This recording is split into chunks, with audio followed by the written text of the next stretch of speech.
What up, everybody? Welcome. How you going, Shout out guys? to everyone tuning in on Spotify if you're tuning in on Spotify or wherever Yeah. you're tuning in from. On all the How you doing? platforms. Merry Christmas. Damn straight. We're getting close to New Year's now, dude. Man, not too far, man. It's absolutely flown by this Christmas break as well. I don't know, how was your Christmas? Good one?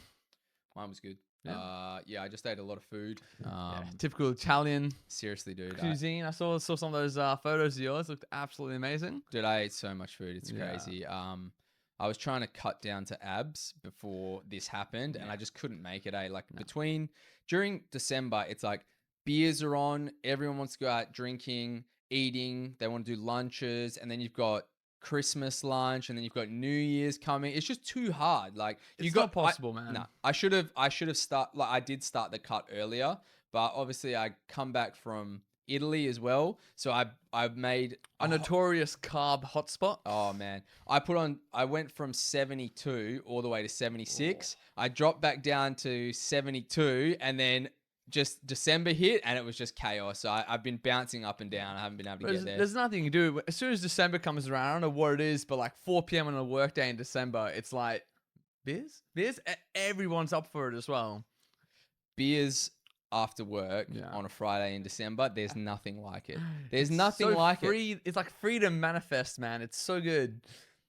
It's lovely. But the crazy thing is I was actually talking to someone about this. I wish we had the typical snowy type of Christmas that you see, all Hollywood media or America has, all that. It's really fucking hard going onto these beers at 5 p.m. on a Friday when it's 40 degrees. It's an effort, man. We had it here. It was Monday on the 23rd. 23rd was 44, 45 degrees. Here's the thing. I said the same thing. I thought, look, for me, Christmas seems to make more sense during winter. But then I was thinking about it.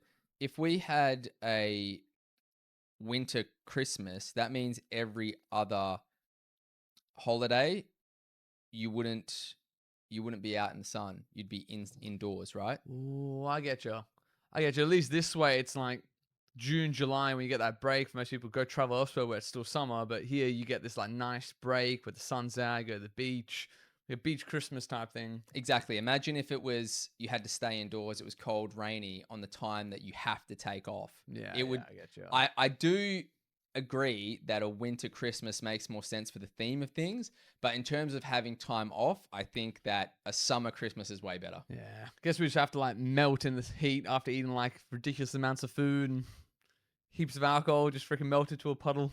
Well, I think it's actually not that bad because it gives you a reason to want to not go too far off the deep end because summer's here. So it's like you want to have a decent rig. You don't want to get too far out of shape. Whereas if it's winter, well, fuck it. It's winter. You're laying her up, man. You're putting layers on. No one's going to care, dude. But you're putting some layers on. No one can really tell. Yeah. But yeah, so man, it's been good a while. To be back. It is good to be back. We haven't pottied for a while. We had an absolute banger of a episode 7 last time with the we had the panther and all that sort of stuff. I actually need to break that down into a few clips because a few people messaged me and they're like, man, this is probably one of the best episodes you've ever done. And it was because we put that structure in place. It was for so how good. we're Just a doing little stuff. bit of organization. And it's funny that it took us so long to realize that when all the books that we have, all the shit we read talks about discipline, structure, and order. And then we have the most chaotic element to a freaking podcast.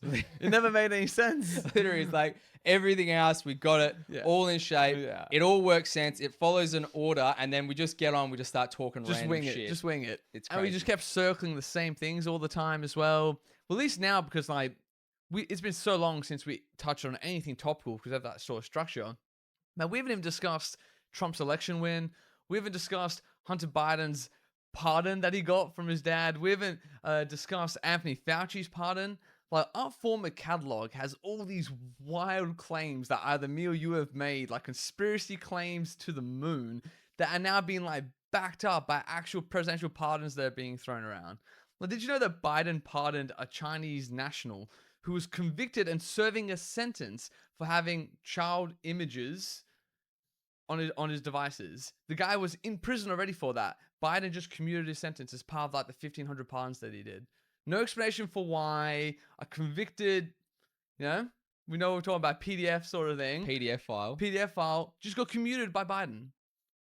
Just No explanation for it. No justification for it. Nothing. The guy's gone back to China now.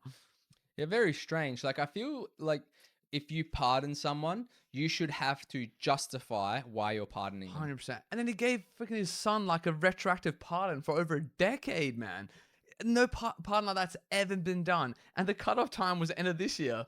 So he gave his son like 2 weeks to just go absolutely wild with it. You can commit any crime he wants in the next, 3 days and still be covered by that pardon. I never understood a That's insane. presidential pardon. Like, why are you given the power to just let someone off of something? I just don't understand where it comes from. That would be an interesting topic to delve into, where the presidential pardon actually came from. Well, there's a really fascinating thing you could probably pull up quite easily here is just to look at like what number of pardons previous presidents have given over their term, and just to see that what we're going through now is like it's not what it's meant to be, man. He's got like 2,500 on the sheet already. Trump only ever did about 300, I think 353. Obama like 1,200, most of them were for drug crimes. And the idea is that if you do have that sort of like, if the political landscape has changed and you've changed certain laws to make certain things that were legal now legal, but you've got people in prison still serving sentences for it, that's kind of what it's meant to be for. And you meant to commute their sentence, which meant to say, look, you've served your time already. Law's now changed. Well, there are people in American prisons for like weed possession in states now that completely have legalized it.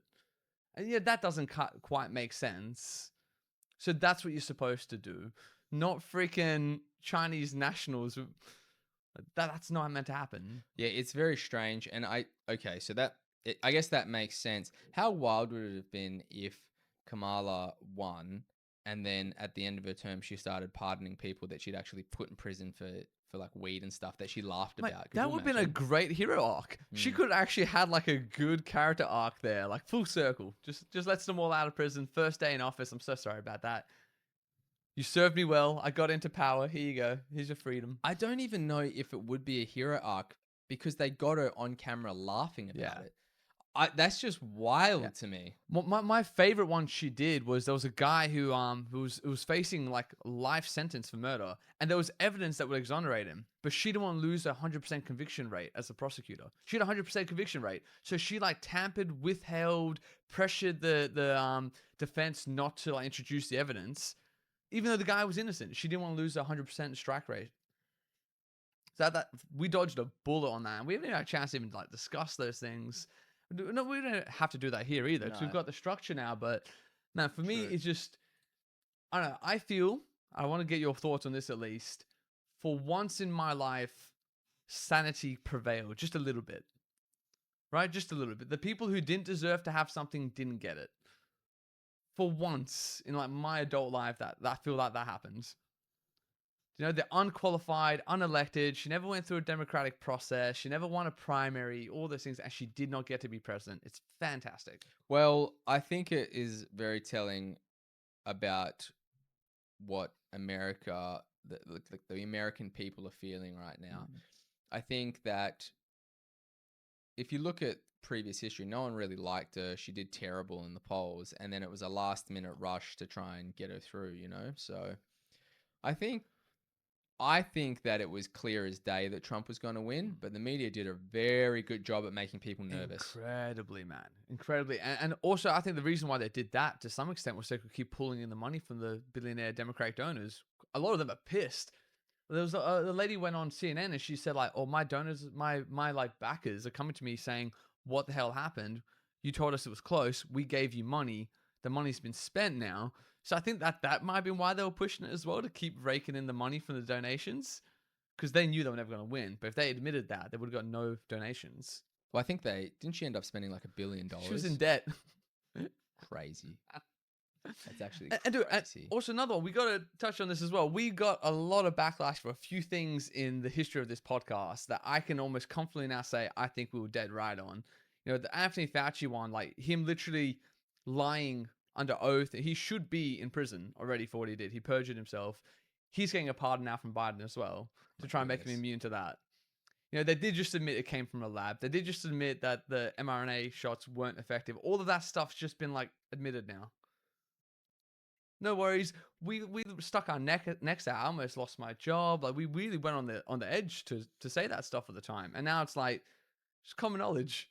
Yeah, well, I think that at the time, it was so nerve-wracking putting our faces out there and saying what we thought. But we also thought that, well, we understand how these things work now. They come out, they call you a conspiracy theorist. They wait 1 to 2, 3 years, and then they give the information. By that point, it's all boiled over, and what's really going to happen now? Nothing. Yeah, and we're just on some sort of federal watch list. That's how the whole game ends, I suppose. Yeah, and whatever happened to people that took the vaccine, it is what it is now. It is what it's it is, like, yeah. You know, like people having heart attacks at 40 years old and stuff like that. Maybe they're just having heart attacks. It's very easy to say, oh, it's from the vaccine. I don't know. It's very, very hard to say. I've stopped looking into that because it just made me upset, I suppose. But the other one, like I talked to you about, fluoride in the drinking water as well. We're about to have a CDC in America. RFK Jr.'s first thing he wants to do is get the fluoride out of tap water. Second thing he wants to do, stop spraying chemicals through the chemtrail stuff. We talked about both those at a time as if they were this conspiracy theory. I think we're right on both of those. Absolutely. And the seed oils. The seed oil stuff now is actually come out. And they're saying that they want to go back to lard, and they want to go back to tallow as well, to try and stop seed oils being used in people's food, because it's actually proven that it gives like bowel cancer or something like that. Colon cancer. Colon. Yeah, it's absolutely wild. And I can't wait to see what happens with the glyphosate stuff, because that's another one we got skewered for, man. We got skewered for by all those farmers. I don't know if you remember the backlash we got. Oh, yeah. Yeah. But that's I was right about that. It's all confirmed. It's all confirmed. Yeah. And I love it. Like, it gives me confidence on why we do what we do here. Was like, even if you said, we're only about 12 months ahead of the mainstream, that's still an important 12 months. And I don't know if it's like, if people like me and you and others don't talk about this stuff early, don't put your necks out above the parapets, I don't know if mainstream just catches up all by itself. I think we make it catch up, because we say it first, people start talking about it, grumbling about it, and then they catch up. So maybe we still need to do this. We still need to be that bit ahead of it to pull the rest ahead. For sure. And to be fair, if anyone out there is actually going to go and try and find these episodes, you won't find them anymore. We've taken everything down because we rebooted the podcast. Yeah. And a lot of the stuff that was said on there, if we were rebooting, it didn't feel right to just leave that stuff out there. So you might see some clips and stuff and go, where is this episode? Yeah. They no longer exist. Yeah. But the clips are there. But anyways, we're going to start the first segment of the week. We're going to do shoes on the ground. So do you want to start first, or should I start first? Let me start first, because mine's very, very brief. And then I really want you to get into yours, because I couldn't help but give a sneaky peek at yours when you were planning it. And it sounded really fascinating. But the one I was going to talk about, I don't know if you heard about this, man, but the boss of the Perth-based gold mining company was detained in West Africa and Mali. They literally seized the guy's passport on gunpoint, took him into custody. And now they're extorting the Australian business $160 million to free the guy. He's been in there for over a month. No one's really heard from him. There's one hostage video where he came out and said they're treating him well. How insane is that? Look, that's ABC's on the link there, just so me and you can. I'm gonna bring this up quickly. I heard about this in November, and we mentioned it up an episode earlier, and I was like, I wonder if this is still. It's still happening. This guy is still just being detained in Mali in West Africa. I haven't heard about this at all. Yeah, there's a few news stories when it happened last month, but he hasn't been released, man. So I'm just going to read this out. Yeah, Resolute Mining CEO Terence Holland and executives are detained in Mali as his family waits for news. What the heck? How insane is this? So they're basically claiming that, they expanded operations in the country. They paid all the right fees. They did all the things they were supposed to do, but then they got more profit than they were expecting to. And now the West African country's pissed that they didn't get their dividend. They want more cut of it. And their solution is just to basically kidnap the freaking executive. So I don't understand though. So he's currently kidnapped. Yes. And WA's... So what is this? The boss of Perth-based mining company who's been detained in Africa has not been harmed and is being looked after, in quotations, according to WA's premier. The African-focused gold miner Resolute Mining has confirmed 3 of its executive employees, including CEO Terence Holland, have been detained in Mali by government officials. Resolute said the executives were in Mali's capital, Bamako, to hold discussions with mining and tax authorities regarding Resolute's in-country business practices and to progress open claims made against Resolute, which the company maintains are unsubstantiated. Following the conclusion of these meetings on Friday, November 8th, The 3 employees were unexpectedly detained. Yeah. Resolute said in a statement that they are to the ASX on Monday. Yeah. So, dude, basically, it's like they didn't get what they wanted from them, and they just kidnapped them. Man, I And mean, you're like the chief executive of a money. This guy's like wealthy as fuck, and he just gets detained like that. It's such a crazy thing. No one even talks about it right now. As far as I'm concerned, he's still there. I looked for more up to date news on him. so Premier Roger Cook said Perth miner Terry Holohan had not come to harm and was being looked after. It does underpin and underscore just how risky these jurisdictions are when it comes to undertaking these industries. Bro, this is pure thuggery, man. Like, they're trying to make it seem like it's like a standard business thing. Oh, yeah, it's the risk of the job to just be detained in West African Mali by, like, freaking, you know? Well, I mean, do you know what's so funny? Rebel government. They went to the government and were just like, "Oi, can we negotiate?" And they're essentially just like cowboys. They're like, "Yeah, we'll negotiate." Yeah. And it's like, no, the negotiating didn't go how we want. You're detained now. Yeah. It's like, fuck. That's it. You ain't leaving. In the West, you just would not expect that. But I guess or is that actually still what happens even in the West? Like, we don't know what these like, you know, upper level business dealings are like at these sort of stakes. Well, I think that in the West, it's not that things just go smoothly and you can just deny, but like pressure gets put on you in different ways, where over there, they're like, well, we'll just hold you at ransom. Like if we don't get what we want. But the craziest thing is that after this happened, well, the relationship's going to be completely soured and things are going to go bad on both sides. Also, I just got to say, like, how weak is the perception of Australia now in some of these countries that they can literally just detain an Australian mining executive and hold him for ransom? Like, you weren't hearing about this before. Have we actually lost our like global reputation a bit? I don't know about you, but I think seeing Anthony Albanese cry on stage after he lost the voice referendum, literally cry tears in a press conference, may have made us look pretty weak to countries like in West Africa. Oh, I've been saying from the get-go, I think he's a soy boy. Yeah. And here's the thing. This is what happens when you have soy boys leading you. I think this is crazy. They just kidnapped Australian citizens, hold them for ransom. Here's the thing, is that I voted for Labor. I voted Labor. I voted for Labor because I thought ScoMo, absolute scumbag, and Labor, it'd be nice to get a change up. And it'd been so long as well. You thought yourself probably like, surely they can't do much worse than these guys that currently have. Well, here's the thing, is that I've been listening to a lot of, I guess you'd call it right media, and they're just criticizing the Albanese government.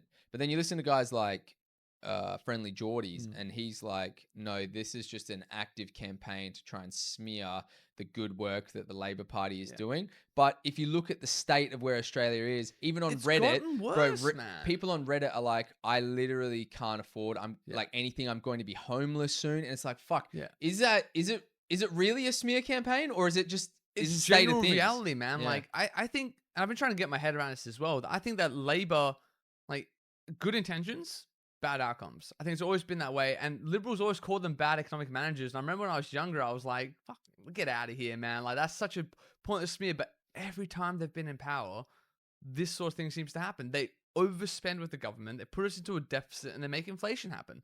Every policy that they had, first home buyer grant, increase the price of home builds. Solar panel grant, increase the price of solar. They just cannot comprehend in their minds that if you give people more money, they all spend the money, prices go up. That is like bare economic policy. If me and you both have $1 million and we both want to buy something, what price can that thing be? It can be $1 million because we both have it. That's just simple economics, and they don't get that. They don't get it. I know what they did recently. This is meant to benefit me too, by the way. They just paid off a good chunk of my HEX. They did. You think to yourself, that's great, Darko. How can you be upset about that? How about this? They took my money that I made, taxed me off it to pay off my HEX, indexed it, gave that money to the banks and the people who hold the interest loan, and then took more money from my taxes and gave that back to me. It's crazy. You've taken it from me twice. Yep. What do you mean oh, look, we helped you out. You took more tax dollars. Go get the money back from the bankers. Instead, they just took more money from the tax, and now they're saying we're in a deficit. bonkers, man. It's the mental Bonkers. gymnastics that they do to make it appear like they're helping you out, but they've actually just robbed your pocket twice and then given you your own money Twice. back. Your It's own money crazy. back. Do you know what's nuts as well? Is that currently, like, the energy crisis, they were trying to say when those blackouts and stuff were happening over in New South Wales or wherever it was, they were like, yeah, it's because of coal, like the coal plants aren't working, but they're Bullshit. actively trying to stop the coal plants. So they're getting told, these coal plants, that they're going to be shut down and that we're going full renewable. The renewable grid can't keep up with it. So then when it goes down because the renewables aren't working, they rely on coal. And then they're trying to say that coal's the problem. I'm like, Yeah. you fucking need the coal and gas, but then they won't let people do any mining. We've got an abundance of gas here, and they're just like, nah, we're not doing gas. They're banning fucking gas. And then now we export a good majority of it, and we've got no way to keep it here. So then what are they doing? They're building plants to import the gas back for a higher price. This is fucking insanity, bro. Insanity. And it's all just to say that we don't have emissions. We've reduced our emissions. This sort of like freaking, dick swinging on the international stage about emissions and CO2s and stuff, while your own citizens are struggling to literally pay for the energy bills. Yeah, literally. Meanwhile, Insane. other nations are burning coal and gas. Their prices are low and they're fucking booming. And we're here paying prices through the roof. Listen, I'm all for renewable energy, and I think it is the future. You can't fucking do it by just cutting everything off and then just expecting everything else to be able to keep up. It just doesn't work like that, man. Also, I think we're still like decades away from being able to actually change the full grid. And this is the thing, right? If we were, let's say, the 1850s, and we wanted to switch to renewables, the energy demands are so low, you could slowly build out your infrastructure. You can expand it as your energy needs increase. Instead, you've reached humanity's peak need for electricity. It's never been higher, and now you're trying to swap it. And you're trying to swap it faster than it took to build the first fucking thing. It's so stupid, man. It can't work. I don't care if you think the planet's going to get flooded in 30, 40 years, even though the coastline has not risen at all in the last 100 years. Like, I don't care what you think the consequences are. This cannot work. It won't work. You're just going to kill a lot of people, especially poor and elderly people. They already are. In UK, they're cutting people's power off during one of their winters, and they had elderly people dying, freezing in their homes. But yeah, But back on topic. Back on top of it, this one is like, last thing I saw about this is that they're putting together a $160 million ransom package, basically. That's not how they're saying that. It's a tax payment. Resolute Mining. So Resolute Mining are going to pay to get these people government $160 million to release free the hostages. this guy. But that's not how it's being put. If you put it in Google, it's like, oh yeah, we're doing a tax. We're paying our taxes that they think we are, something like that. But it's basically, it's the ransom. They're putting together the ransom. And there's only been one video of this guy coming out saying that he's fine. Yeah, one post where it's like, yeah, they treat me well. It was in the West Australian. It's a wild situation, but like, do I really care? Not really. Like, like in this situation, do you care that this is happening? Kind of. It has some overarching consequences because this government is essentially saying, we don't care about democracy and how things... Rule of law. Yeah, rule of law. We're just going to do whatever we want and you're going to pay us the money. Yeah. That is the part where you should be worried. But at the same time, I don't know, you sort of... Are these? I don't know anything about Mali, but are these guys criminals? Are they? Who are they? I don't even know. It's in West Africa, so my guess is probably it's like a rebel government that was formed quite recently. I'd say that's probably a fair bet. If you're in there, I hate to have any West Africans tuning in here now thinking I've completely butchered that, but that's my guess.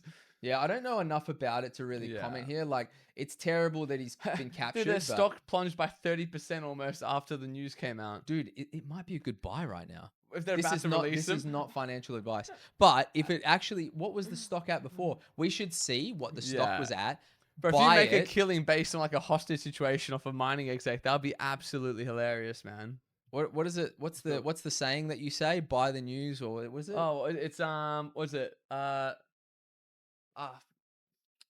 Sell the news, buy the fucking... Buy the rumor, sell the news, something like that. Something like that. But that's interesting, dude. We should buy the hype, sell the news. Is the what's the ASX stock for that? Do you know what it is? Resolute Mining. I think if you just put Resolute Mining, you should be able to find it. I swear I was looking at Resolute for a little while there, actually. Darko absolutely dying over here right now. And this fucker's gonna make me fix all this up in post as well. Fucking 3 hours worth of work, bro. You need to get. Don't put it on the fucking. Yeah, that's all right. This guy, I was gonna say you might want to take that off. Sorry, guys. Our current situation, he's fully getting naked. Darko's fully gone scuffed mode over there. It is very hot in here, but yeah, maybe just leave it unbuttoned a little bit or something like that. But yeah, I'm gonna try and I gotta find out what Resolute Mining is actually like. What's their share price? Resolute, is it Resolute Mining? Yeah.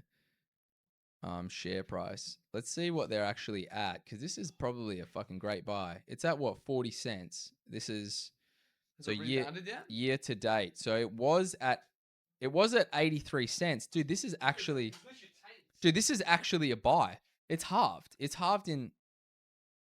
Is this like big brain play, or am I actually going to get like? Well, the 160.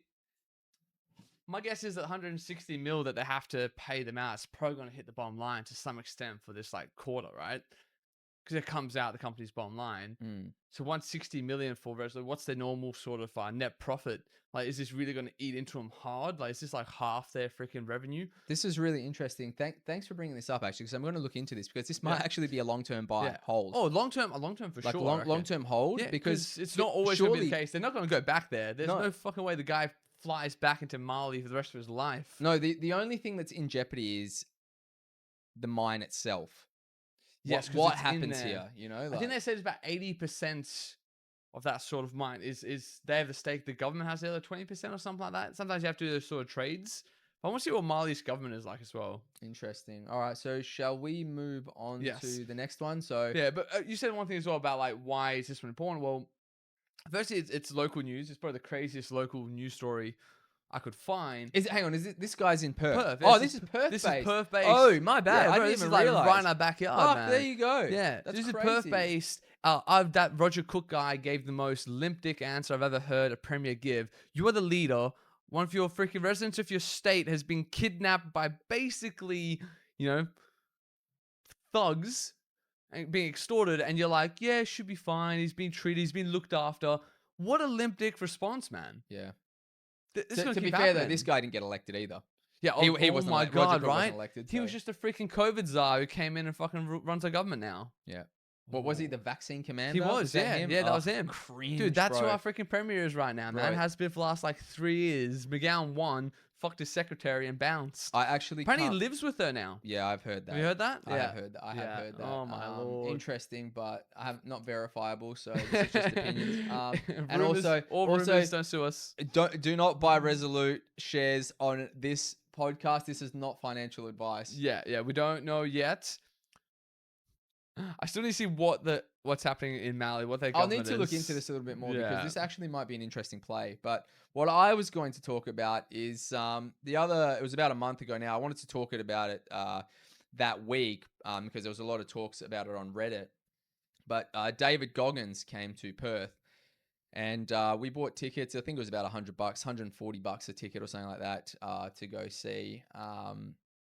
And essentially, it was an all-day event. It was pitched as this change your life type stuff. Yeah, kind of like come here. It's all about mindset. We've got all these great guest speakers and stuff. And there was actually a couple of speakers, but essentially what it was is you went there, and I think it started at 8:00, and then essentially for the rest of the day, it was just people trying to scam you out of money, which is just crazy.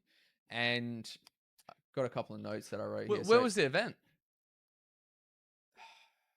HBF Arena, I think it was. So it's not they just took out a random park somewhere. That's like pretty high class venue as well. No, it was a big venue, yeah. So essentially what they did is the whole day, it was all these other people talking, and there was like maybe one or two people. I think there was like Stephanie Rice, and I can't remember the other gentleman's name. But then Goggins came right at the end at about 4:30, 5:00, and spoke for like an hour, and then did questions, and then bounced.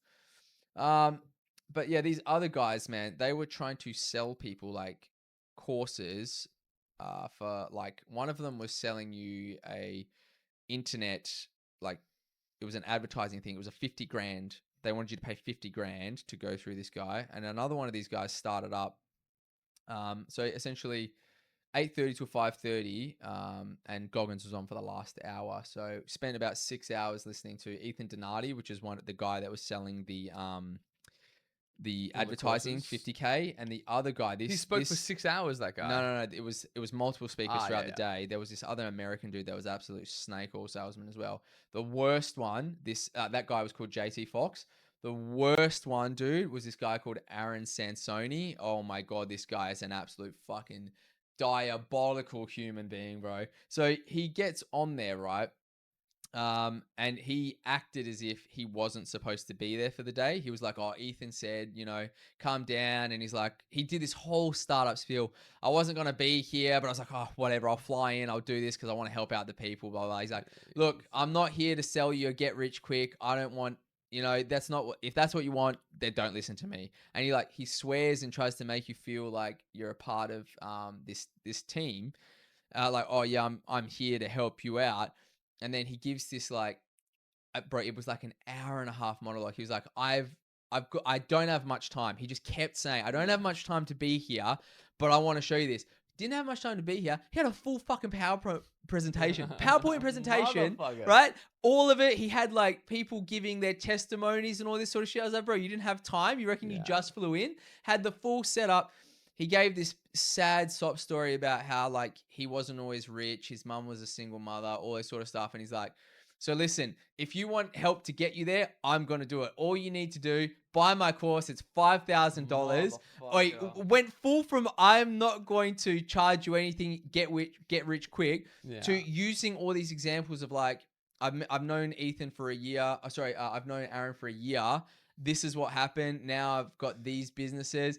And for you, My dick grew 2 inches. Literally. And he's like, for today only, this course is usually worth 10 grand. I'm going to drop it to $5,000. But for the first 100 people that go out there, I'm going to do it for $2,500. You get one free call with me, blah, blah, blah. We're going to help you out this much. I was like, bro, you just went full fucking scam artist right at the end after this like tactic of, when you go on a sale or like a website and they're like 50% off just for today only. And it makes you feel like dopamine. FOMO kicks in as well. Fear of missing out. Like so he used that manipulation tactic by saying this isn't a get rich quick, gave his backstory, and then like kept saying, listen, I can't talk for very long. I'm only here. I've only just flown in, just landed the plane. The plane's literally waiting for me to go back. Built it. And then like, this is your chance. Yeah. I'm only going to discount it for this moment only. Go up. And bro, people got out of the stage and fucking ran to the back of it. And I was like, Are you guys idiots? You're actually getting scammed. Like just watching it unfold was crazy, bro. Nah. And this wasn't even the worst part. The part for me was that we got there early because we thought this is going to be an actual positive event. Perhaps they'll give you some good like mindsets or something very similar to Goggins, and then it was just a full scam artist. It's a shame that Goggins is associated with it, but I'm guessing he probably doesn't know who the rest of the people are who like head these events, right? They pay Goggins to come headline, he sells the tickets, but then he doesn't have much say in who else comes as well, I'm guessing. Well, here's the thing, right? This is his second year doing it.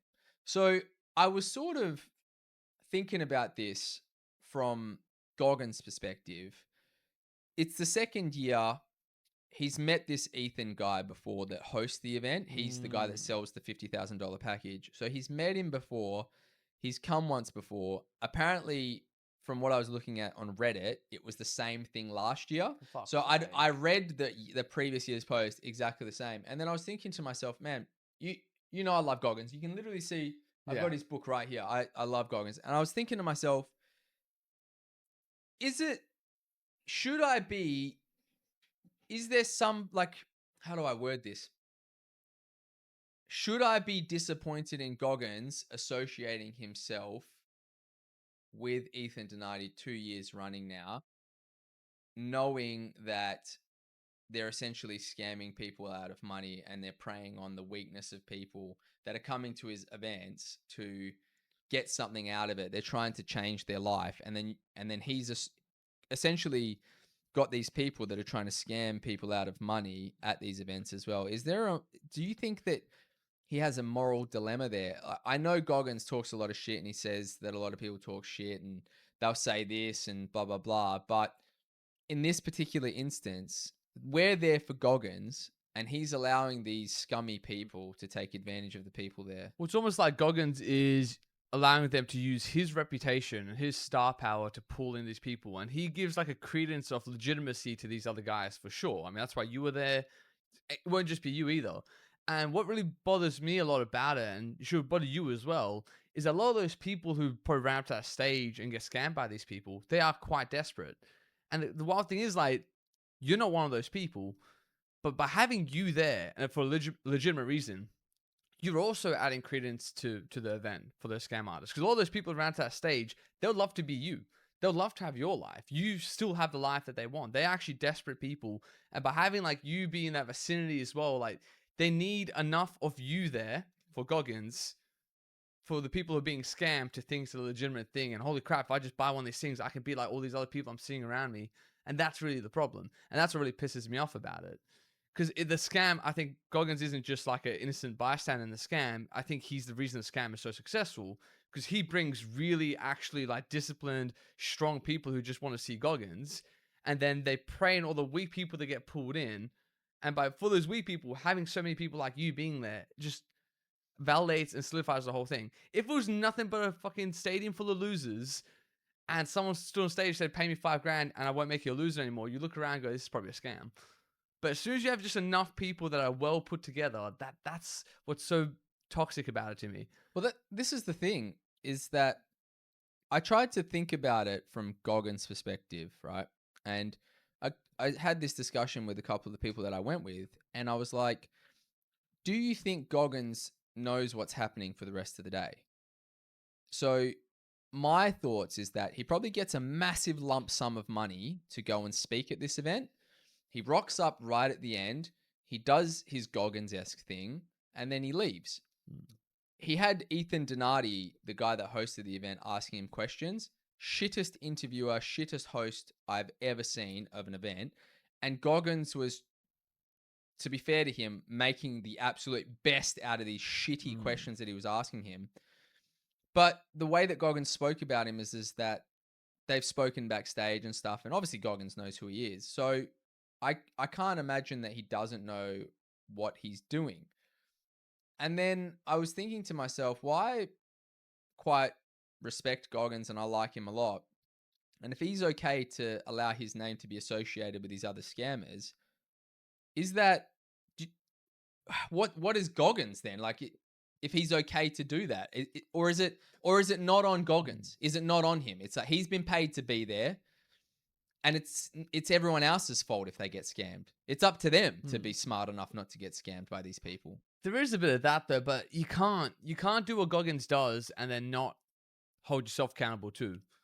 Like, I can just picture Goggins' voice, like the pure accountability, full accountability, and then that's what he does. I've lost quite a bit of respect for Goggins now from the story that you said to me. That's why it caught my attention when we were doing all the prep for this and I saw it, because I would hate to think that this was happening, but I can't see any way that you alleviate any responsibility from Goggins here.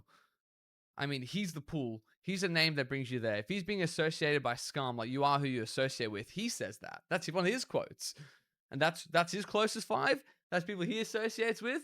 People he headlines, does business with, are the snake oil salesman preying on the weak. Come on, man. Not good enough. Jordan Peterson doesn't do that. He could. He doesn't. Now, I know a lot of people I respect a lot don't do that.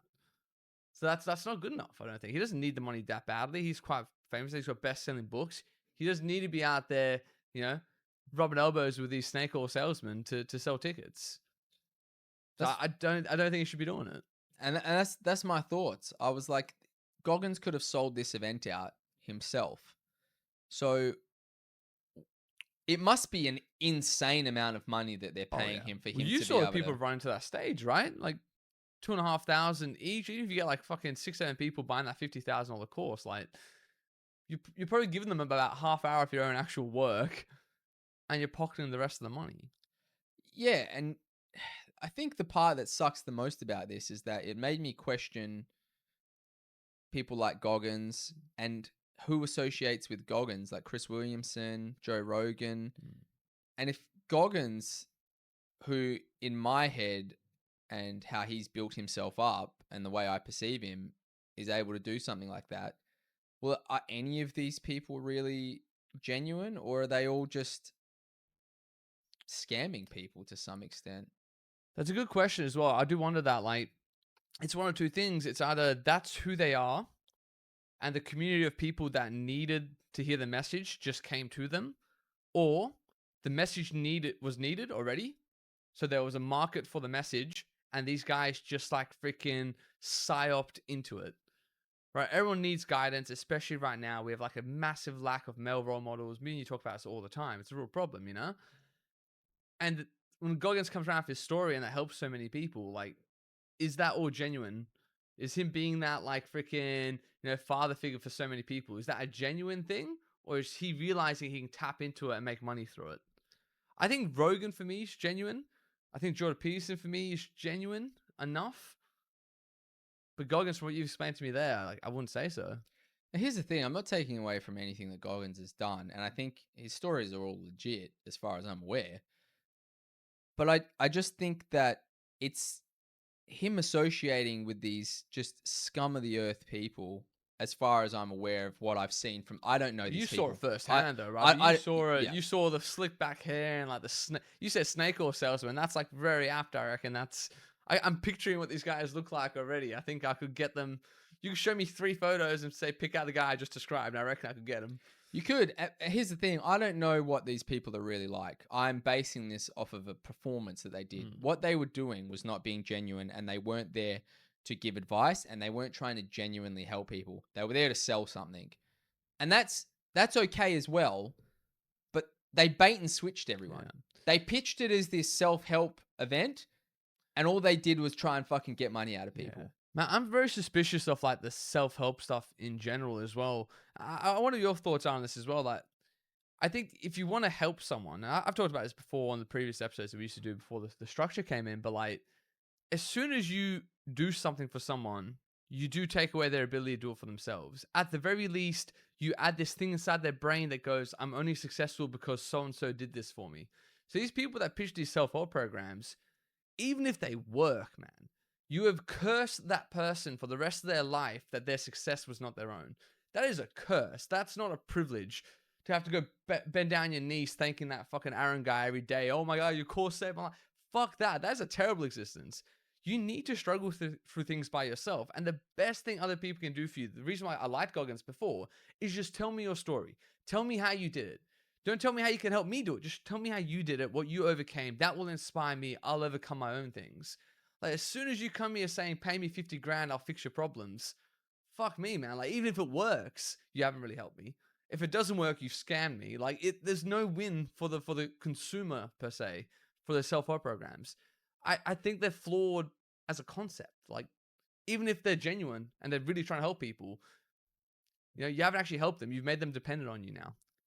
Yeah, essentially what I think is happening here is that obviously we know what Goggins is like. They're using him to bring in a net of people, and then they're casting their net out and capturing 1 to 2 people that'll pay it. From what I saw, it was closer to like 20 to 30 people for this one guy. Even if that Ethan guy gets one person at 50K for his advertising, that's a pretty good day. Yeah. Over 2 days, and they're going all around Australia. If that Aaron Sansoni guy gets 15 to 20 people at 2.5K per pop, that's a really good day. And it's such a shame as well because, like, you weren't the target for that. No. You were there to legitimize the process for the people who were the target. And the real problem for me is, like, they're the people who probably need, like, help the most. They're probably the people who just need to, like, literally pull themselves up and, like, sort their lives out. Start small, achieve little things, achieve bigger things. That's probably the way for them to go. Instead, they come to these things and pay their last dollar for some Hail Mary fix while their habits are probably still fucked. Their diet's probably still fucked. They're probably not sleeping right. They probably have terrible personal relationships in their close life. Those are real things that they need to fix through time and effort. And they're coming here throwing their last dollar at some snake oil salesman. It really pisses me off. Like, you feel, I think everyone's responsible for how they spend their money. But goddamn, do I hate those predators, man. I hate those people that prey on the weak like that. I think it's like one of the most, like, abysmal things you can do as a human being. So I I can't stand them. guess what I was wanting to ask you is, and it seems like it's clear now, do you think that Goggins has done people wrong by that? Do you think that he's allowed himself And it seems I was giving him the benefit of the doubt that it was unknowingly, but it seems that he's knowingly allowed himself to allow these people to use his name for that. Look, he's either ignorant or culpable. Both look bad on him. I mean, if you're that worth that much money now, if you're that famous, and you can't realize what your image and likeness is being used for, you're a fucking idiot.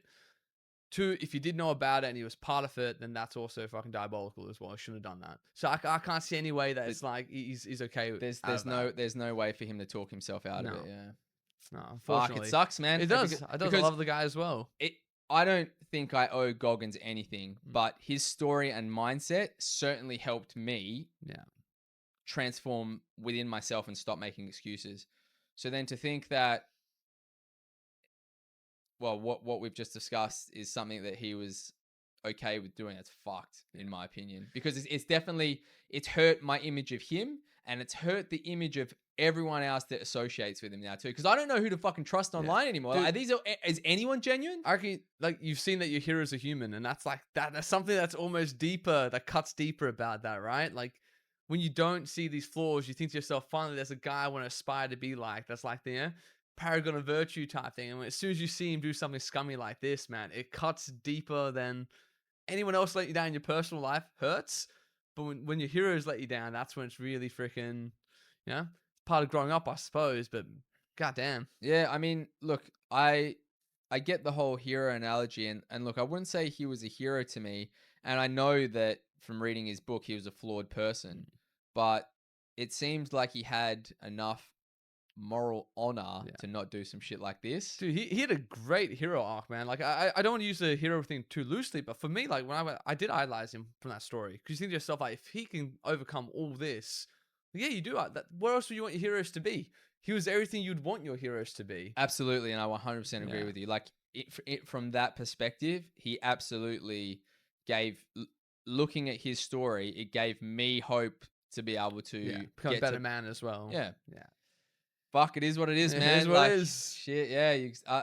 I'm going to clip this one, and if he sees it, I'm sure he's going to tell me to get fucked. Shut up, you fucking bitch. Shit. No, I'd love for him to react to it and even just say, like, what's his side of this? Like, how can he justify it as well then? Is it just, does the weak, like, strong keep preying on the weak? Is that how he sees it? Because if it is, I don't think for me, that's not functional for a society. We can't all be like that. No, but if we're all like that, everything falls apart, man. You can't just prey on the weak. There's no strength in that. That's cowardly. It's cowardly to prey on the weak. I guess the part that I was sort of debating with was that if you get scammed, it's on you.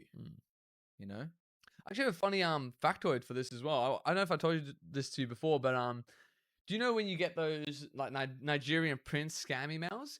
You know they always have bad English in them? Do you know that's intentional? Really? That they intentionally do that. And the reason is, right, they know that 100% of the population, the bottom 20%, the stupidest, that's their target. But in that bottom 20%, they don't want the 20 to 5%. They want the stupidest 5%. They want the people that are so stupid that they know once they hook them in, it's going to result in money. So the way that they separate that stupidest 5% is by fucking up the spelling in the scam, because that usually sifts away the 15% of dumb people who are still a little bit smart and will just end up wasting their time. So if you see a Nigerian prince scam and it's got the wrong spelling and you still fall for it, that's their target. That's what they really want. That's got the conversion rate. That's like a, 99% success rate for money. They don't want someone who's like maybe believes it, maybe doesn't, and they lose those people as soon as they mispronounce the spelling and shit like that. So that's how they intentionally sift those people out and just find the stupidest. And that's crazy. That's one of the cleverest fucking things, because it makes sense. It's all about conversion rates for them. Conversion of the sale for them is like, get the dumbest motherfucker who'll also buy the gift card, also give you the code on the back, who'll do everything you ask them to. You don't want someone just stupid. You want like, sub 70 IQ. And the way you do that is by misspelling the initial phishing scam. I think that's just genius. I actually had no idea that's what it was about, but because I always thought, like, man, after all these years, they've got ChatGPT and shit. They'll still intentionally do that, and it's part of it.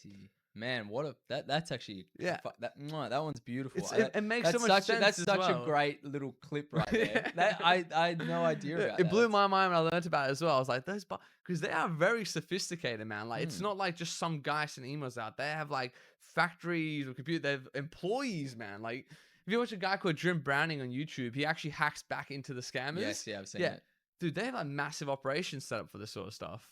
That's nuts. Yeah, man. but I thought it was a fascinating one to just fit in there with the scamming. That is a really interesting Yeah. one. Actually, whilst we're here, I just wanted you to open up your X just to make sure no one's commenting on X. Yes. Because for some reason I got locked out of my account. I don't know why, but all right. So that's the end of Shoes on the Ground. Pretty good. Nice, yeah. It's very still local issues as well. We're not even on the good stuff. 100%. I think we've got. What else have we got now? Do you want to do Curious Critters? Yes. You do want to do that one? Yes, I do want to do that one. Yeah, okay. So the one that I did, so this week, so Curious Critters, if you guys don't know what it is, it's essentially either Darko and I sharing a surprising fact or quirky story about animals in nature. So we do a little bit of research in the lead up to this. And what I did mine on was the size of tuna fish. I don't know if anyone actually knows how big tuna fish get. I think I know like a random fact that maybe they grow as big as they can over time. Like they keep getting bigger. Is that? Oh man, they get so big. So essentially, here's a couple of little fascinating facts. I'm gonna have to read these out 'cause I don't know off the top of my head. Yeah. And I'll show you a video of someone that caught a tuna fish after. But size and species. So tuna, the Atlantic bluefin tuna, is the largest species and can grow up to 3 meters or 9.8 feet in length and weigh over 680 kilograms.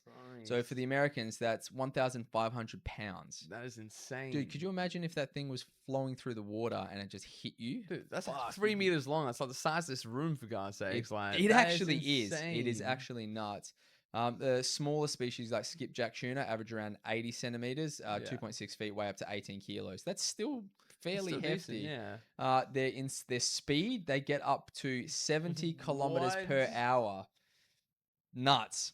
So Imagine that. You A can get hit by 680 kilo fish moving at 70 kilometers an hour. Bro, that's like getting hit by a school bus, man. That's fucked. It's crazy, right? Jesus. How do they get so big? What the fuck? Yeah, I don't know what it is. Maybe it's because they live so long. So essentially, they're endothermic, meaning they can regulate their body temperature, and this adaptation allows them to survive in a range of different oceans. So they can go from the higher to the lower. They can go from so they can hunt anywhere. Nice. Their hunting diet, they're essentially the apex predators, and they hunt in schools. So they stick together. Yep, schools they've got really good eyesight. They chase down like small fish, squid, crustaceans, and then sometimes they even team up with dolphins. What? So they leverage the dolphins' ability to corral fish into dense schools, and they use that to be able to feast on them. How crazy is that, right? And then essentially they migrate and travel across the ocean. So some species like bluefin, they undertake a journey across the Atlantic Ocean multiple times in their lives. Jesus. Yeah, very, very crazy. So the biggest tuna fish that was ever caught was in 2012 by a fisherman in Japan. They caught a bluefin tuna weighing 222 kilograms. And that sold for $1.8 million. Jesus. Yeah, nuts. The Japanese love their tuna, man, especially for the sashimi and stuff like that. That's awesome. And there was a couple little interesting facts that I found out about tuna. So in 2019, a story surfaced about a diver off the coast of Mexico who was stranded in a strong current, and a group of yellowfin tuna seemingly guided the diver back towards the boat by circling and pushing the diver in the right direction. That's crazy. It's a really interesting thing, right? So dude, I've actually seen. Have you seen that before as well? That certain divers actually make like relationships with fish. I've heard it. They won't dive for like 10 years. One lady, I think she got hurt. She didn't dive for like 10 years. Came back and the fish fucking found her. Really? It was all like excited, swam around her and shit. It was the same fish she used to like, always like see in that coral area. That's nuts. Like it remembered her. It's crazy. Yeah. Like nature is nuts, man. Especially in the ocean, man. We don't think about the ocean as being like same as like the relationships on land that we make with creatures. No, because they seem so emotionless, right? The fish, but it's so alien to us, right? It is very alien. And then just a couple final things before I show you the video. Here's a couple little fun tuna facts for anyone out there listening. So tunas can dive deep. They can dive up to depths of over 900 meters in search for food. Gee, that's almost a kilometer so underwater. 3,000 feet. Damn. They never stop swimming. So kind of like a shark as well, right? Yeah, it's the same thing. I think sharks they go immobile. Yeah, that and might be a myth, right? They can, I I think. think they can stop, yeah. But tunas never stop. They need to constantly swim to keep oxygen-rich water flowing over their gills. If they stop, they'll essentially die. And then their lifespan. So some tunas can live up to 40 years, but most Jeez. don't due to fishing Yeah. pressures. You know what I love? I love like the. It's not so big now because media age, but back in the day, there used to be like fishermen used to share stories about monster fish in certain areas. Like Yes. would have Yeah, been yeah. sick to have been a fisherman in those times, like going out trying to catch like El Diablo or some shit, like a fucking 2,000 kilogram tuna that's in some fucking waters. Well, do you know? I wonder if any of that stuff existed. Like if it's all Well, River Monsters. yeah, Did you ever see that show it's with like a cryptoid yeah, hunting thing. that Jeremy, I can't remember his name, but he used to essentially go out and look for myths of fish and try and catch them, right? And the reason the show ended is because he caught them all. Did he actually? All of the myths that he set out to find, They actually found them. he found them all. That's so cool. Yeah. That's what I love about myths and like stories is that we do normally base them on something as well. Like, humans base stories on real shit. It's why I love all the fucking stuff we go into, like the paranormal or the UFO stuff. There's always some grain of truth that the myth was based around. Well, I think that's what makes life so fun. It's like the mythology and the mystery. If you didn't have that kind of stuff, man, life would be boring. I think that's the thing is like people just want to explore, but everything's been other than the Amazon has been found. Well, I actually saw a very interesting thing as well that apparently we've explored more of the moon's surface than we have of the Earth's oceans. Yeah, right. That's how much of the Earth's oceans are unexplored. That apparently, if you could put, that was one of the cool facts. The other cool fact was when SETI, Yes, yeah. the fact I heard about that was, in terms of searching for life in our galaxy, we have done the equivalent of taking a hot tub size of the ocean and looking at it for fish, not finding any, Wow. saying there's none here. That's what we've done. That's how limited the funding and telescope time has been towards searching for life in the galaxy. We've almost done none of it, bro. That's insane, right? That's actually crazy. I'm just gonna swap to the React cam. Let's see this. So I can show you guys essentially what we're looking at here. Give me 2 seconds. Which one is it? Sorry, guys. No, I need to. that's doing the one in front of us. So if we Is get this that, the browser. Yeah, this is it here. Sweet. So I wanted to show you guys. So check out the size of this tuna fish that this person caught. Fucking hell, That is a man. monster, right? Dude, that's like freaking 2 human lengths at least. Man, imagine that thing. Jesus Christ. It's a monster, right? It's hard to believe it's even a real thing. I didn't realize they get that big. Insane. Dude, that's like some Jurassic Park type of shit when you see animals that big. You're like, the megafauna that went extinct about 15,000 years ago? Yeah. Have you ever seen a scale? Do like a human to megafauna comparison image if you can after this as well, because there used to be enormous shit that lived on the planet Earth. We call it megafauna. It all went extinct roughly between 6,000 to 15,000 years ago. Some people say it's that Younger Dryas comet impact that killed all the... But man, we used to have like freaking... Yeah, click on any of these. There was like freaking beavers the size of people. There was like... As soon as you show me that tuna fish thing, I'm like, that's exactly what this feels They're like. massive, And eh? we're tiny. Like, that one there, actually, yeah. Which one? Right? This That one there. So this is some of the stuff that was around not that even long ago. And all of it went extinct roughly like, Well, some of those are still around. Some are still around, but most of them, especially in Australia, there used to be giant kangaroos that were massive. It's too bad that one's... That's what dinosaurs are way, way longer. But like these megafauna were around really, really recently, dude. Like I'd say 6,000 to 15,000 years ago. In Australia, I think there was a giant like beaver-like thing that was the size of... I have heard of that, yeah. Have you heard of this thing? The Gigantopithecus? Yes, I've heard about that. That's like a real thing, apparently. Yeah, we found the skeletal remains of like that. That's apparently what the Bigfoot myth is based 8 to off 10 of. foot, and it was around up to about 100,000 years ago, they say. I think I've seen that 100,000 to 1,000,000 years ago, it's in that range that they think that they found in the fossil records. But that tuna's crazy. That's wild, right? I would kind of love to be in that world where that megafauna still existed, but at the same time, it would be terrible. Imagine want to go for a hike, and being genuinely worried about a giant fucking bird swooping down and just taking you Like away. a pterodactyl or something like that. Would have to kill them all. Well, Sure, I mean, would have to hunt them all out. Some eagles can pick up Yeah. like cows, sheep and shit Yeah. like that. They like pick them up and drop them. Yeah, well, I reckon Crazy. the whole the myth of dragons basically how it's like the knights had to go slay the thing that was killing people. Yeah. Man, if 10,000 years ago we had megafauna around, was there something that was preying on humans and knights and soldiers genuinely had to get together and go kill the giant monster that was like eating townspeople? Well, here's the thing. Probably, maybe man, there probably. was something, but you would think there'd be fossils or something. No, but like we that. have fossils. That's what that megafauna is. No, but like of a dragon. Oh though, yeah, you know dragon what I mean? necessarily, but maybe dragon was the story interpretation of what was generally It was just probably the name of Yeah. a big lizard. Like it could even be a crocodile. or kimono. Because like if you think about crocodiles are fucking huge. yeah, or even like those kimonos as well. Komodo Like dragons. a larger, yeah, a megafauna version of a kimono Yeah, that that'd eats be- people. But you'd think that there'd be something left of them. Well, we do have that. That what you saw about that. If you go megafauna records, we do have the bones of Giant komodos. from about 5 to 15,000 years ago. Giant predator animals. We haven't Yeah. found them all. You only ever find like such a small amount, man. Like the amount of the fossils we've actually found Mm. is insanely low for how much we've interpreted from those bones. Yeah, it was interesting because there was that gentleman that went on Joe Rogan's podcast. I forget his name. It's Alex Cho, I You think. see the guy who has that swamp in the back of his farm and found all those like bones and shit? No, he was he was a guy that did a mural for Facebook, and they offered him like 20 grand or shares in Facebook, and he decided to take the 20 grand in shares Oh. instead.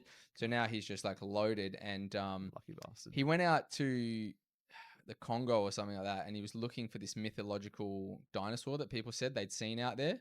But like he tried to get out there, and it was just so hard to get to the area that they'd seen. But apparently everyone had seen this thing. He went out there. He was like some 19-year-old kid. It's actually a really interesting documentary. I'll send it to you when you That'd get be home. cool. Yeah, I'll look at that. But yeah. Yeah, I find that really fascinating. Those giant creatures are still around. Like that. What you showed me there about the tuna, it's just triggering me. I'm like, what else is there? You would What never else is think there? that a tuna is that big. I've caught a Yeah. tuna that's probably like maybe this big. You Yeah. know, like if you scale. Oh, Oh, well, that's that's like it's probably like maybe slightly if I go this Yeah, arm about- like that big, but never like that's Size of the just room, that's man. just Size of the insane. room. Like that thing.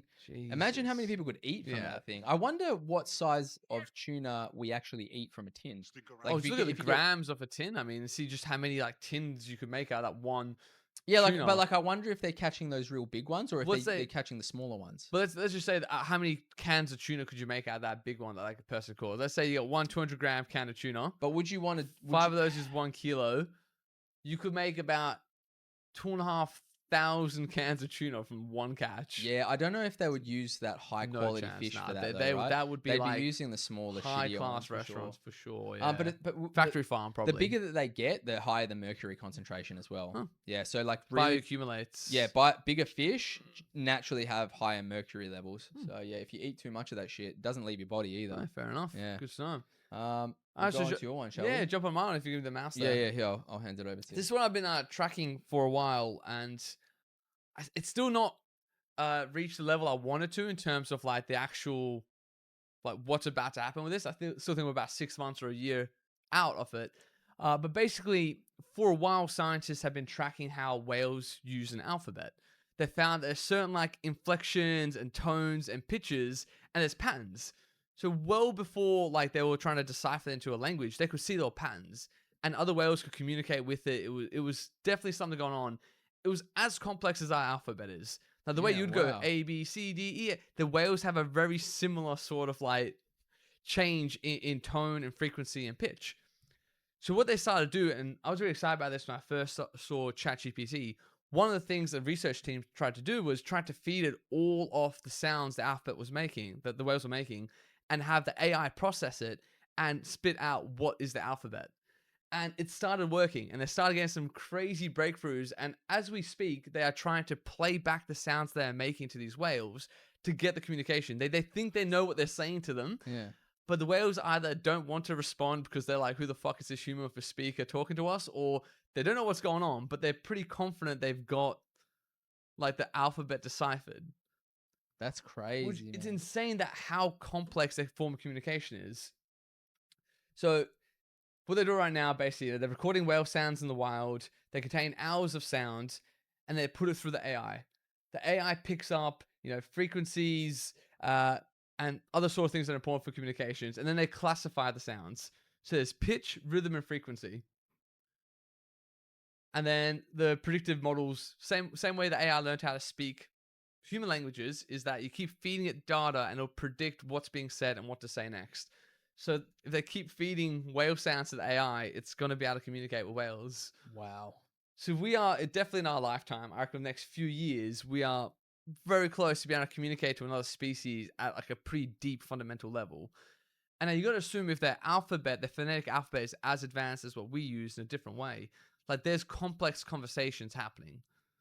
Like they're not repeating the same few sounds over and over again. Almost never happens. It's like each one's a sentence.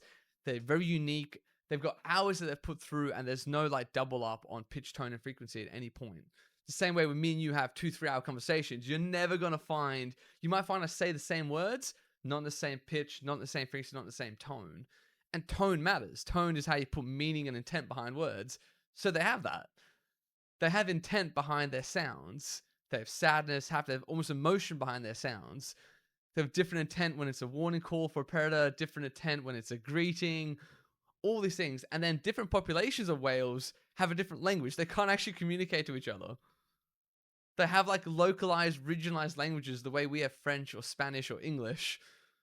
How insane is that? Dude, that is fucking crazy. And you know what the craziest thing is about all this? Is that when the AI finally learns how to speak to whatever species of whale they're talking to, we might be able to ask them myths and stories about shit in the fucking dude. Bro, I was just thinking about stuff that's happened in the ocean. What and are their stories like? Yeah. What are their like legends, man? Do they have a fucking like flood myth? Do they have like a time when humans were just as advanced and under the water? Have they seen fucking aliens under the water? Atlantis? Have they been past it? Have they been hearing strange things in the oceans that they can't explain? Have they seen strange things? You know, like if that is really something that is actually going to be possible, for sure there's going to be conspiracy. Well, but there's no reason why they're putting it together now. Like they're analyzing the patterns, they're recognizing it. The AI is learning. They're trying to play back sentences to the whales. So we're so close to just some sort of breakthrough in communication. Once the whale starts to understand what we're trying to do, what if we have enough understanding they can start helping us learn? What if they don't want us to learn?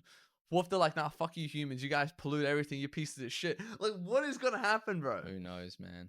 But whales are massive. They have like a quite large brain. They've been around for a long time as a species. Like this idea that they don't have some sort of advanced, we have no reason to suggest they don't have an advanced form of communication. We just don't know what they're saying. So I love the concept, man. It's going to be so exciting to see what happens. I'm excited to see what happens because you just never know where nature's going to go. Or science is going to go. Yeah. But the thing is that I feel like scientists are not fun. They don't do shit like what we would want to ask, you know? They're like, we just, like, I don't know, like, maybe they will, maybe they won't. No, I actually had a really interesting podcast. I think Rogan had a guy on, or actually it was Lex Friedman. Lex Friedman had a scientist on, astrophysicist, talking about UFOs. Oh, yeah, I saw that. And the guy admitted, he's like, look, like, being a scientist is, like, if you are really in academia where one misspoken sentence or insinuation or prediction tanks your whole career, I get it. They have to be so cautious to be seen as a serious person in the room. And that's the problem with making anyone an authority on information, an authority on knowledge. Man, that goes to your head and you start walking around like you're fucking, you're the emperor who can't ever be faulted. They can't explore things anymore, man. They lose the fun, which is the whole point of science, is like, ask a fun question, find out if there's a fun answer. But they wouldn't even ask the fun questions because, I have grants, I have my reputation, this or that. So, you're right. I don't like the idea of the scientists probably behind this team. There must be at least a little bit wacky because their first thought of AI was, let's try to talk to some whales. I think that's pretty wacky shit going on there. But I don't think they're going to ask it fun questions. There's no way they're going to like, UFOs. Have you whales seen some UFOs? Because they have detection for sound. Like, if these UFOs are emitting anything... did you ever hear about the story from the Soviet Union and what they encountered when they first started making sonar submarines? No. So they thought it was the Americans the whole time. It was never the Americans. They were detecting some advanced thing in the oceans for a long time during the Cold War. I can't remember what name they gave to it. I watched a whole documentary on this. I think it was Aardvar. It was something like that. It's a really weird Russian name they gave them. But it was USOs. and they were picking up these fast-moving things that were like jamming their sonar. Or they thought it was the Americans, and that might be why they actually pulled out the Cold War the way that they did. Is that they thought the Americans had them beat in like submarine technology. They did not. Americans did not. The Russians were so far ahead with that, but they found highly advanced things moving in the water, and they thought it was the Americans.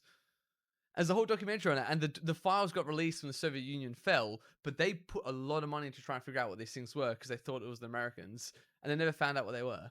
This is all leading back into the conspiracy But and the just- psyop that's But what if we hanging- ask these whales, bro? Yeah, I know. I I like really that want idea. to. I like that idea, but they're Yeah. probably not gonna. So I mean, this is the actual news article. It's the BBC. Like this, I'm not just spouting stuff here. This is like a genuine scientific. There's papers been made on this already. I read one of Right. them. It was Yeah, quite yeah. fascinating. But yeah, I just want to find the actual. So, 47 million years ago, that might be when we started evolving out the ocean. But Yeah. whales have been around as like a species for a very, very long time, like longer than we've probably been Homo sapiens. So whatever their like language is, so is it that sperm whales have 21 coda types, which is a rhythmic sequences of clicks. So we have 26-letter alphabet. They have a 21 coda like rhythmic click, but they can put variations on it. So the way we have A or R, like they have that same thing happening Yeah, there. wow. And they add them to make basically building blocks of coders that they call sentences that they put together. It's insane. So this is MIT is running this. So each coder consists of between 3 and 40 rapid fire clicks. That's them like making a word. Wow. How insane is that, man? That is actually nuts. That's actually super interesting. It's insane. It's way more advanced than we previously thought. Yeah, so you're saying that it's equivalent of being able to say what or what? That's Really? basically the emotional variation they can put on things. Could you imagine if there's like whales out there sassing each other? How funny would that There shit must be, bro. There must be. It gives a completely different Yeah. meaning to like life and consciousness, though, right? Like, because we think we're Yeah. the only conscious sort of beings, but if Now, whales if are out they there, have myths, if they have like origin stories, if they have some sort of like creator being type thing, it's gonna blow things apart, man. well, I assume that dolphins would be similar, right? Yeah. Oh my god, I would love. I think dolphins have a very similar advanced communication. Where's the mouse going? There it is. Oh, what do you need to do? I've just moved the mouse away. Is it furthest to the left for this? Oh, there there you you go, go. It's there on you go. that, yeah. Just make sure. There you go. Yeah, I just thought that was a very, very fascinating thing to dive into there because 100%. That's Yeah, fascinating. dolphins. I mean, Crazy.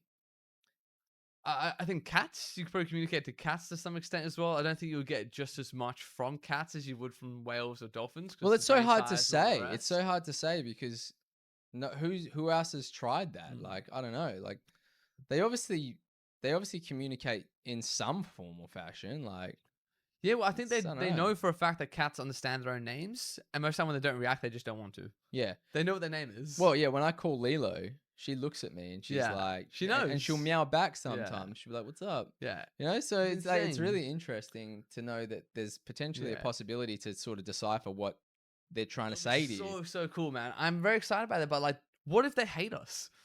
That's what it occurred to me. I was going through. It's like, what if every other animal on this planet hates us? What if they all think that we're not natural?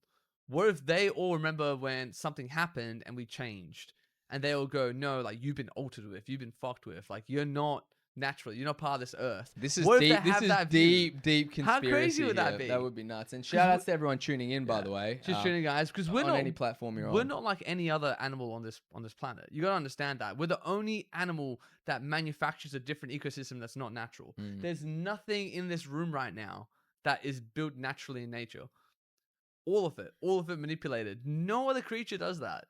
It's really wild. We want to escape the natural world that we evolved from. No other creature tries to do that.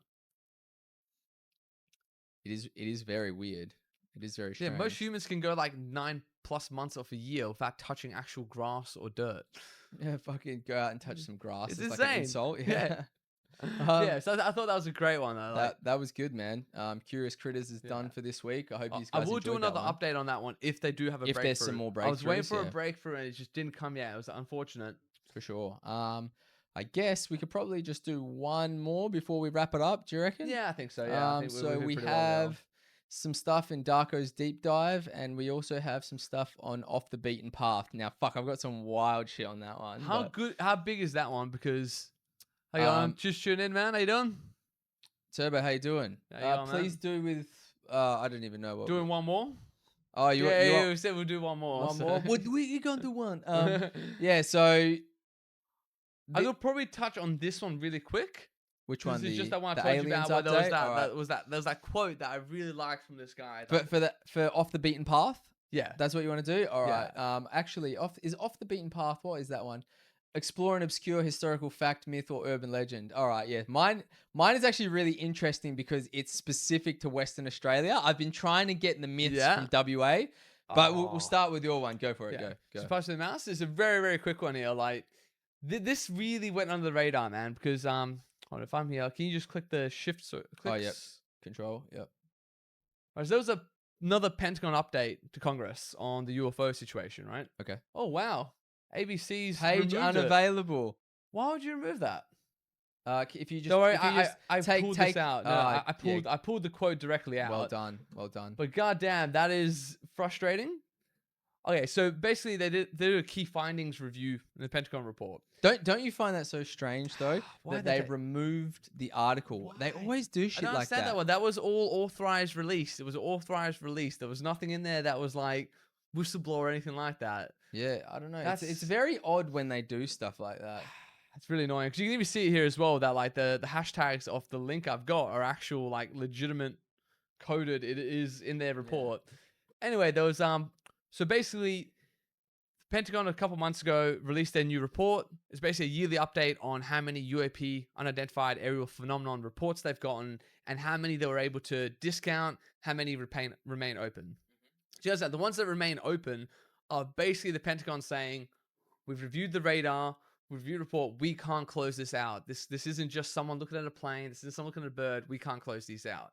So 444 reports, out of those 21 remained completely unsolvable. And not just because they didn't have enough data, they had the freaking the guy who's like a doctorate in physics and engineering. He's like he was a spokesperson, came out. He said, and I quote, "With all my understandings of physics and engineering, as well as all my time spent in the military, I cannot understand them and don't know anyone else who can." That was his quote on those. That's not saying not enough data. That's saying we do not understand how these things moved, operated, propelled. We cannot understand them. No one else can. No other country can. We don't know. 21 in a 12-month period. 21 documented reports of something that the military does not understand, cannot figure out. And everyone who tells me this is a psyop, this is a cry for more funding, this is a distraction, this was a month and a half ago. Have you even heard about it? The report. I haven't heard about the report, but The ABC report just got taken off. That doesn't go to say that this isn't a psyop, though. Possibly. It seems more like a psyop to me than it does to be Yeah. legitimate. But what I don't understand about that is if it's a psyop, if it's a distraction, all these things, nothing has been done with this. They haven't requested more funding. This is something they've been forced to disclose as part of like a law that got overturned, like the law that got made, I think, at the start of this year. I remember we talked about when it first happened, and I was really excited because I said they have to report to Congress now about it. And you were like, oh, fair enough. These are those reports. They were forced to do this. Luis Elizondo and the other guy, they actually got this through Congress. This law about Pentagon has to provide reports and updates on the UAPs. They don't want to, but they have to. Well, that's exactly how you would want a psyop to appear. Possibly. Oh, we don't want to put that out there. Possibly. No. I appreciate you being a skeptic, but for me, that is still, it's either it's happening and we're in the midst living through disclosure, or it's never happened, will never happen, and we're being lied to. It's one or the other. And I can't tell you which one is more likely. I really can't. There's no Occam's razor for this because on one side, it's very unlikely to have advanced alien civilizations. It's very unlikely that they'll be here if they're very far away. That's very unlikely. It's also very unlikely that for 600-700 years, we've documented cases of strange things in the sky. Every story we've ever discussed, including the one about the still prints of the night sky that confirmed 3 moving objects before we even had satellites. You can go look at those prints yourself. They still exist. You know, there's so many stories that we have. It's either they're all a lie or something is happening.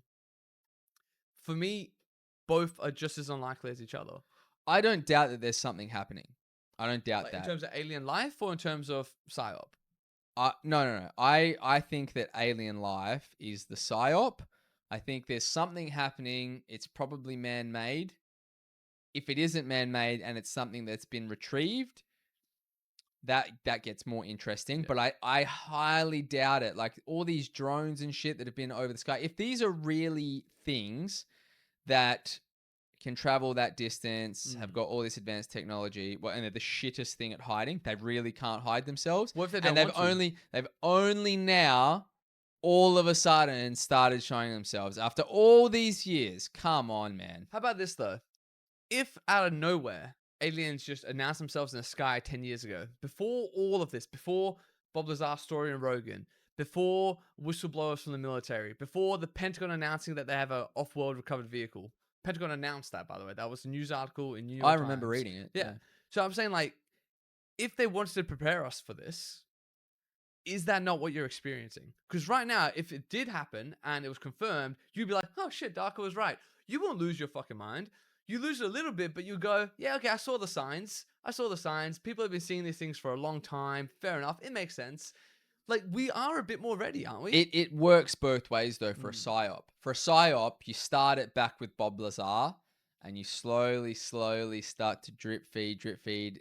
You even the fact of people coming out and calling them crazy people and skeptics and criticizing their arguments and putting little bits of information that kind of is interesting, but then there's some bullshit involved in it. That is a perfect psyop. It's exactly what you would do if you were psyoping people. Psyop is always going to be the other alternative. That's just as likely all the way up until the point you see it with your own eyes, and even still then. There's no way you ever get out of that. There's no way I'll ever convince you it's not a psyop, because psyops can go so deep. It can go beyond what you even think you're seeing with your own eyes. So I think that's always going to be an alternative. And I'd be happy to take you to this area if we can agree. If we both go, it's either aliens are here and they're trying to reveal themselves, and our government has shit fuckery going on and all the rest of that still, but there is a general essence of another intelligence trying to communicate to us, or that's not happening at all. It's all being simulated by the government for an unknown reason. I would say both of those, to me, are just as unlikely as each other. They're just as like far-fetched and anti-Occam's razor as possible, because you need to have a complete seal-tight, manufactured conspiracy that's been going on for generations. All right, since the 40s. Yeah, let's use your example. Since Roswell. Let's use your example of Russia finding these things in the ocean, not knowing what they are, and then assuming that it's America. Yeah. So let's take that exact concept and apply it to new technology that America has that they don't necessarily want Russia to know that they have it, but they want them to go, okay. Oh, this is aliens in our skies, not America. Yeah, right? Possible? That is a 100% a possibility, because one, then the Russians don't know, is it actually the Americans? The Americans are saying they don't know what it is. Yeah. But then all these really weird things are happening in Russia as well, potentially, and they can't directly tie it back to America. So that means that America is operating whatever this new technology is anywhere they want in the world, but they're denying that it's them that are doing it. I'd say 99% of any sighting in the last 10 years is probably that. But what I'm saying to you is that go back to the 1940s, go back to the 1600s, go back to any of these documented sightings of like flying orbs in the sky. Like the amount of time capture you need to take. Hang on a second. Still be... No, that's explainable. That's explainable. So let's take Bob Lazar's story. For a lot of that time, or for a long period of time, they perhaps had one or two or one that worked, and they're trying to recreate that. Perhaps if you want to take it down this theory of it being alien technology, say they had one, it was working. Some of those sightings were out. Maybe they had one or two. Bob worked on another one that they'd retrieved, apparently this archaeological dig. Yeah. So that's why because he said that there was more than one. one. They found one right? archaeological dig. I like that. So there's more than one of them. And then they've slowly started recreating them. Now they've understood what it is, and now they have the ability to recreate them, and Yeah. that's why we're seeing more and more of them. Very possible. I think that's, if you ask me, are we seeing actual alien disclosure right now, like actual aliens being in the sky, or the American government who reverse engineered actually found things? That's probably more likely, because the time frame, like if they're coming from a different star system, the likelihood that they would hit us at the perfect time that we're able to witness them and discuss and even talk like this, it's so unlikely, man. Just, things have been around for billions of years. Solar systems, planets, habitable zones on different star systems. The likelihood that they've got here just as we're becoming like consciously aware, so unlikely. And not to mention that if we do have some sort of technology that is able to do the things that they're saying these UFOs can do, well, that means that we've already traveled to different planets, different places in the space, right? We must have. Yeah. No, must If we have. can. We absolutely must have.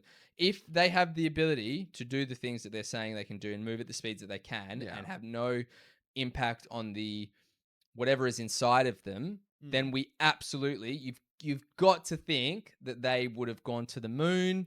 They would have done all this sort of different shit. Yeah, There's the no government, if they way. figured it out. There's That's if no they figured it way that they haven't done some shit like Yeah. that.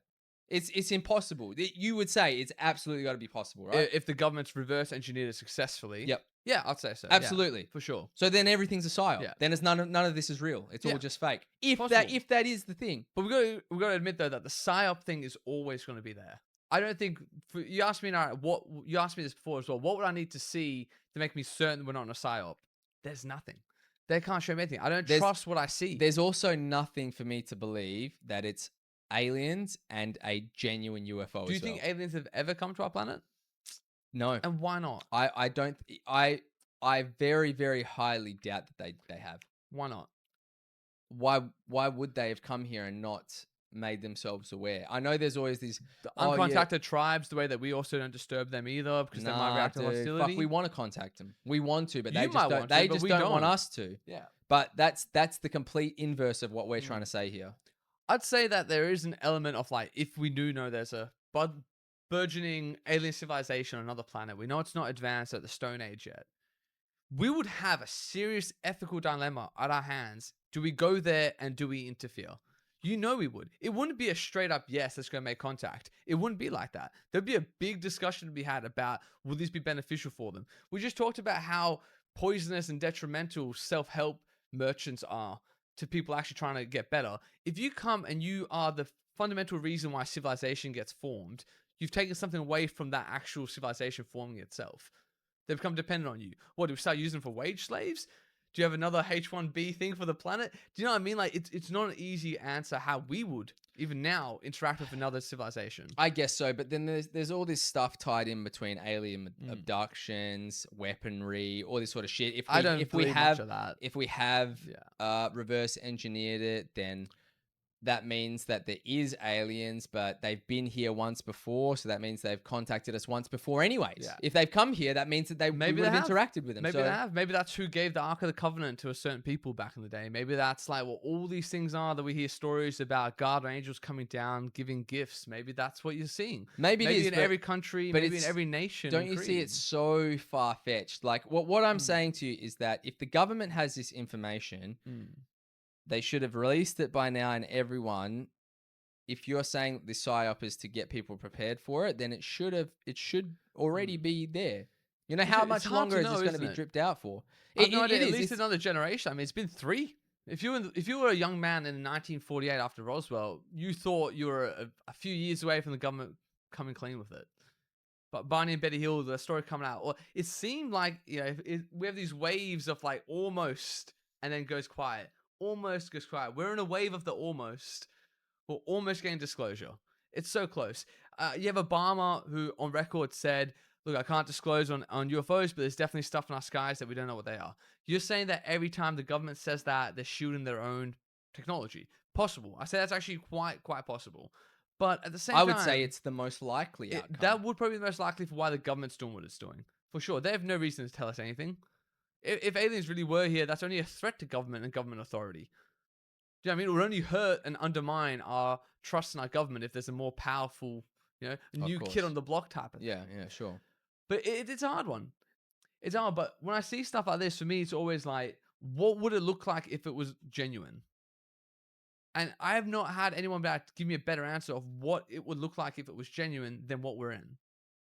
This is the same skullduggery you would expect from the government. It's the same obfuscation you'd expect from the government. Yeah, they'd use it to their own ends. Yeah, they'd use it to shoot at their own tech. Yeah, they'll try to shoot it down and reverse engineer it.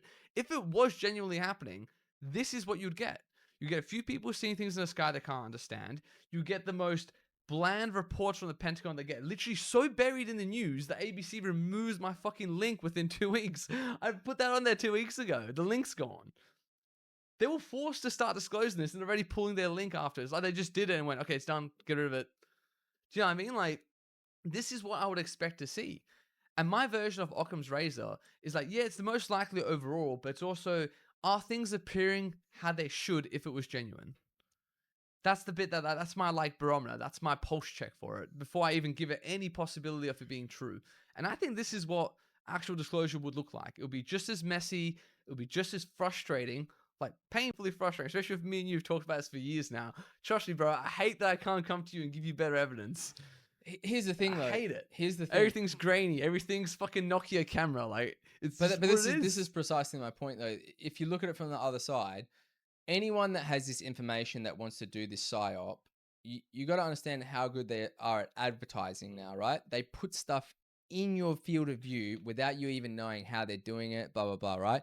And they understand your tendencies and they're catering things to how they want your reality to be able to sell you shit.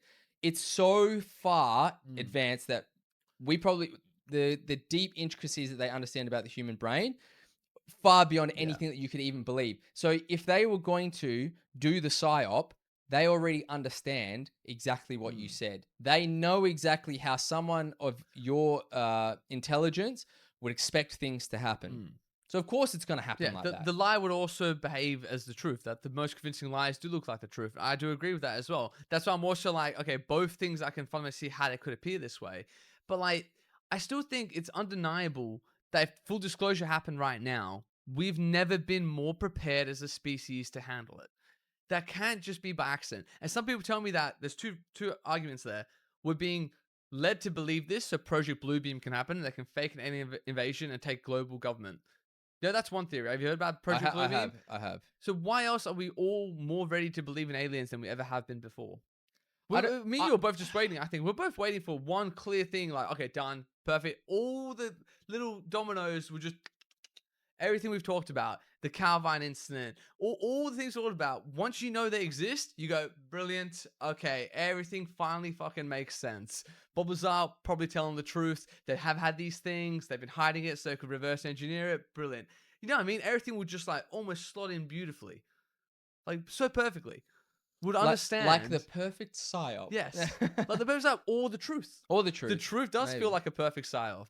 The best psyop could be the truth as well. It could be. Who knows, man? I don't know. But we are ready for it. Would you not agree with that, at least? I think we are ready for it. Freak out would happen than any other time. I absolutely think that we're ready for it, but I have to be skeptical of this shit because I want to believe so bad. It's not like I don't believe. I want to believe, but if I allow myself to go down that rabbit hole, I'm gone, brother. I'm out. And I try to pride myself on being as objective about every single possibility, every sort of scenario as I can, humanly can.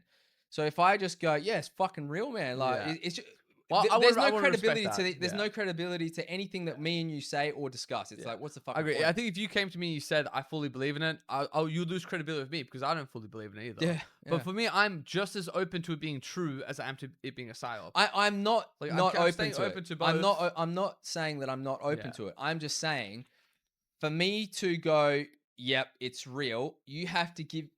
I've taken the stance that you need to give me an undeniable amount of evidence so that I'm like, fuck, I can't argue against this. I'm going to introduce you to my friend Alien and that'll be it. Yeah. Just that's what I need. I literally need a real alien. Yeah. All right. Are we going to call it there or what? Yeah, I did have that last one and it's such a fucking good one. That might be the start of the next one. Next week, I will do an off the beaten path straight off the bat. And we'll take off all the ones we have discussed. And we'll get rid of it and we'll have a whole bunch of fresh stuff. If you scroll down a bit, I think I had one as well. I won't discuss this now, but this would be the one I would want to. Where are we? I'll click the button. Click and now check it out. There we go. I still really want to talk about this one. Have you? Turbo says, "Here's my ET, mate. You believe now?" Yeah, It's like, Turbo, that's what it's going to have to be, man. I'm going to have to explain to this alien that my friend Louis just really needs to see you for himself. Like, he just Fuck, needs man. it. I'm going to need to see the probe. Yeah. I'm going to need to see the probe. You have to feel that probe. Yeah, that's right. Dude, Yeah. wait, maybe that's why there's been such an insurgence of butt plugs, because they're like, dude, butt plugs have never been more prevalent. I mean, that's what it is. You probably have this fucking nightmare when you're younger about being probed by an alien, and you're so sure it might be real, and you're like, I need to believe it. I need absolute evidence. As soon as real, you're like, fuck, they did do that. Fuck, they got me. Motherfuckers They got fucking caught got me slipping. But have you heard anything about this? I'll discuss it properly next week, but man, like, Brazilian officials literally shut down a BYD factory in Brazil because they were using slave labor, man. Are you fucking serious? They're like seizing people's passports and shit, and like making them work insane hours for like no fucking pay.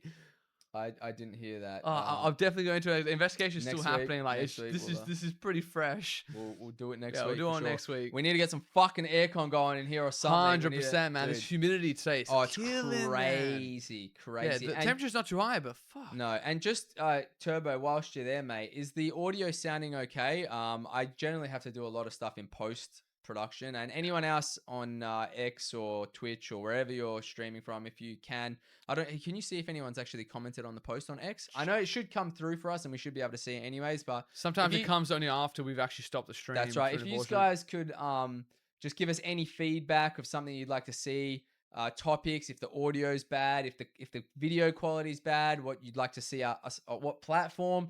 We're trying every week to refine it down and get better and better, and we've got new stuff coming in, so we're trying to take this as serious as possible, and we'll be putting out short form content. We actually have an AWSO clips channel on YouTube now, so if you don't want to listen to the long form content, I'm snipping certain segments now, because we have segments that can actually work. Turbo's just said we're actually sounding a bit quiet, so that's something we can fix, because I think we turned down the gain for the aircon a little bit quiet. Yeah. Like really quiet, or I don't know. That's interesting that it's quiet. We did tweak that downwards a bit, so yeah, maybe I'll turn it back up. Can you hear the aircon at all, Turbo, or is it like you don't hear that sound in the background? It should, because I would love to be able to blast this aircon about 10 times what I am. Yeah. I don't know. We'll have to have a look. Because it's all coming up in the green, but I don't know. It is very strange. No, aircon's sweet. Brilliant. Thank you. Yeah, we'll give it another. Cheers. Yeah. So I don't know. We'll have a look and see. Hopefully the audio's not too bad, but I would love, even like for these topics that we have, like we should put so people can see what the sort of broad boxes are. People can put stuff in that they want to contribute to it, and we can actually discuss those segments as well. Well, it'd be interesting for us to do. If you don't follow us on Instagram, we might put up posts and give people the opportunity to actually say what they'd like to see, so then we can actually delve into it and touch on it, because it's really difficult to go into something raw unless it's that we have a new segment we're going to start doing called Coin Toss. Yeah. And we're going to take a topic or a news article, flip a coin, and either one of us has to argue for or against it. Yeah. It's going to be really interesting. See how well you can steel man something that you don't quite agree with as well. Agreed, yeah. That'll be a good mental exercise. That we'll see. All right, everyone. Thank you very much for tuning in, and we will see you guys next week. We'll try it on the weekend if the weather's good. Yeah, we'll see how we go. We'll start a bit earlier, just not melt. Yeah, slightly earlier. We'll see how we go. But yeah, thanks to everyone tuning in, and take care. Have a good New Year's if we don't see you by then. Good New Year's, guys. Peace, and we'll see you 2025. See you in the new year. Catch you, man. Thanks for tuning in. See you down.